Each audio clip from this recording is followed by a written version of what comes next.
The calm Caribbean is now the center of a tense standoff. The serene waters and picturesque coastlines belie the brewing conflict that threatens to disrupt the peace of this tropical paradise. As of late August 2025, a powerful U.S. naval fleet, including 7 warships and a nuclear submarine, patrols near Venezuela's coast. This formidable display of military might is not just a show of force, but a clear message to the Venezuelan government. Over 4,500 American troops are involved, alarming Latin America. The presence of such a large number of troops has raised concerns among neighboring countries about the potential for escalation. Washington claims it's a counter-narcotics mission, but many see it as a direct challenge to President Nicolas Maduro's government. The official narrative from the U.S. government is met with skepticism both domestically and internationally. For years, the U.S. has refused to recognize Maduro, citing concerns over democracy and human rights, and has even indicted him on narco-terrorism charges. This long-standing tension has only added fuel to the fire, making the current situation even more volatile. Caracas calls these accusations baseless, viewing them as a pretext for intervention. The Venezuelan government has repeatedly denied the allegations, accusing the U.S. of using them as an excuse to justify their military presence. Tensions spiked when the U.S. doubled the bounty on Maduro to $50 million and labeled a Venezuelan gang a terrorist group. This move has been seen as an escalation, further straining the already fragile relations between the two nations. For many Venezuelans, the U.S. military presence feels like a prelude to invasion. The sight of foreign warships off their coast has left many feeling anxious and uncertain about the future. The world watches anxiously as sharp rhetoric and military posturing threaten to turn a political dispute into a regional crisis. The international community is on edge, with many fearing that a misstep could lead to a full-blown conflict. The question now, will this build-up ignite a conflict that could engulf the region? As the situation continues to unfold, the stakes remain high, and the world holds its breath, hoping for a peaceful resolution. President Maduro responds with defiance, declaring a U.S. invasion impossible. He stands firm, his voice unwavering as he addresses the nation and the world. He insists Venezuela is stronger and more prepared than ever, emphasizing the rigorous training and discipline of the Venezuelan military, forged by years of adversity and united against foreign threats. The people of Venezuela, he claims, are resilient and ready to defend their homeland. Addressing his armed forces, Maduro claims, "Today we are more prepared to defend peace, sovereignty, and territorial integrity." His words are met with cheers and applause from the soldiers. He frames Venezuela as a bastion of resistance, not a victim, portraying the nation as a fortress of strength and determination, determined to make any incursion costly. The military is shown preparing defensive positions, ready to respond at a moment's notice. Maduro accuses Washington of psychological warfare and propaganda to weaken Venezuelan resolve. He points to media reports and protest signs as evidence of this ongoing battle. His strategy project, Absolute Certainty and Readiness, is clear in every public appearance. His military commanders echo his sentiments, their faces set in determination, aiming to deter the U.S. by signaling fierce, protracted resistance. The sight of troops marching in unison and raising their fists in solidarity sends a powerful message. He bets that the U.S. will not pay the price of a drawn-out conflict. The geographical proximity between the two nations adds to the tension. Venezuela will not be another easily toppled regime, he warns. His finger points accusingly, his tone resolute. Any attempt to strike will unleash a furious response. Fighter jets and artillery units are shown in action, underscoring his warning. The world, and especially the White House, must now decide if they believe him. The stakes are high, and the international community watches closely. The stakes could not be higher. The future of Venezuela hangs in the balance, and the world waits with bated breath. Maduro's words are matched by action. The Venezuelan Navy is on high alert, patrolling the Caribbean coast and tracking U.S. movements. Surveillance drones provide real-time intelligence, while 15,000 soldiers are deployed to the Colombian border, officially to fight drug trafficking, but also as a deterrent. The government has banned private drones, recalling the 2018 assassination attempt using explosive drones. These moves send a clear message. Venezuela is not passive. Though its military is far smaller than the U.S., the goal is not to win a conventional war. Instead, Venezuela aims to show it can make any invasion costly and difficult. Resistance, not victory, is the strategy.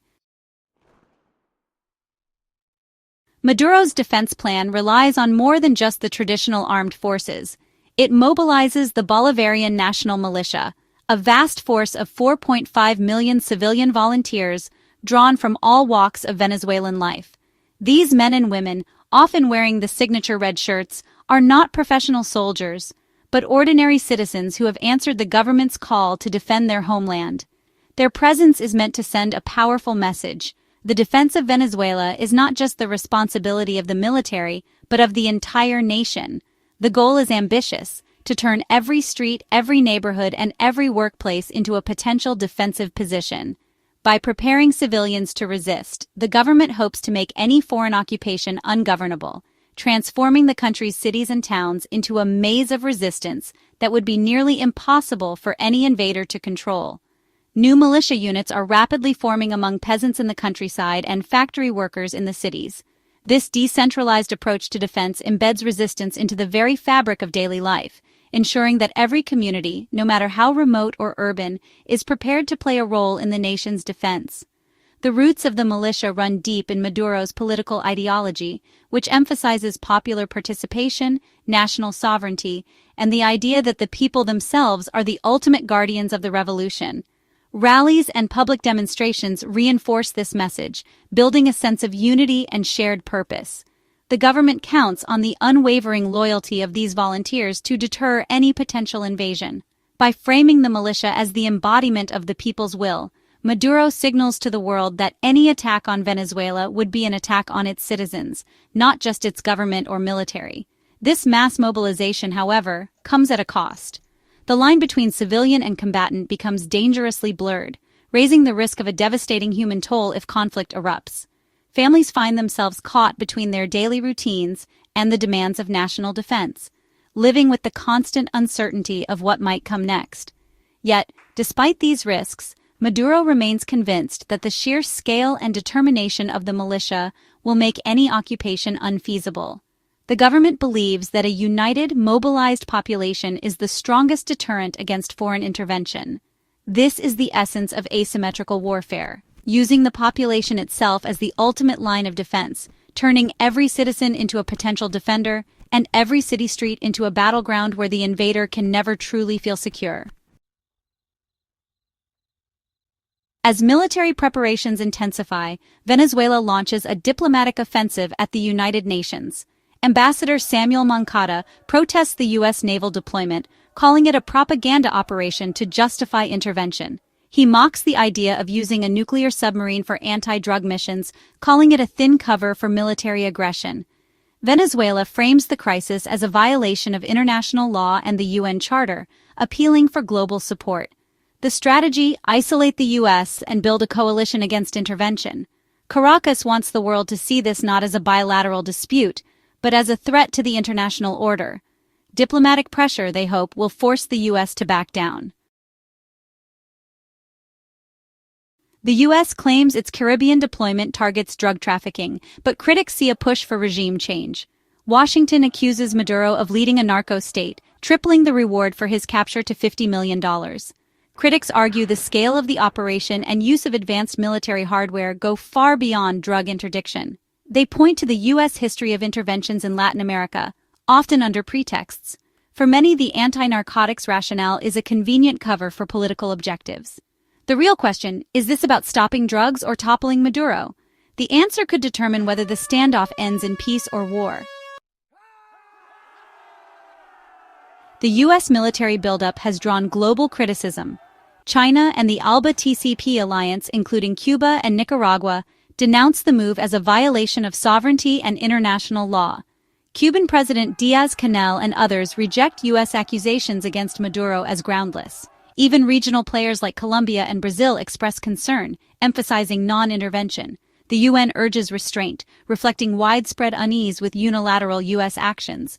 Many fear the precedent: if powerful nations can threaten intervention on their own terms, no country is safe. The principle of sovereignty is at stake. The world watches, wary of escalation. The crisis weighs heavily on Venezuela's 28 million people. Warships and troop movements dominate the news, fueling anxiety in a country already battered by economic hardship. The call to mobilize millions of militia members brings the threat of war into every home.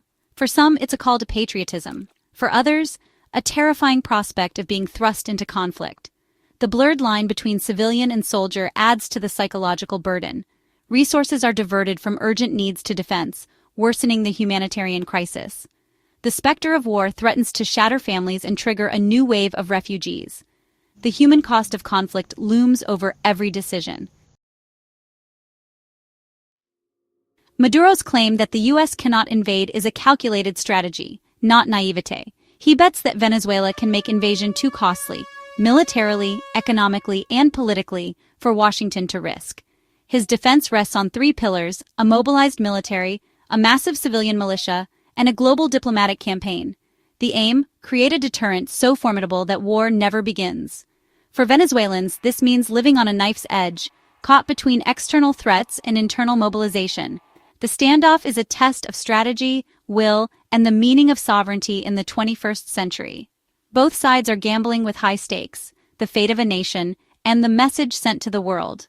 The outcome will shape the future of power and resistance in our time.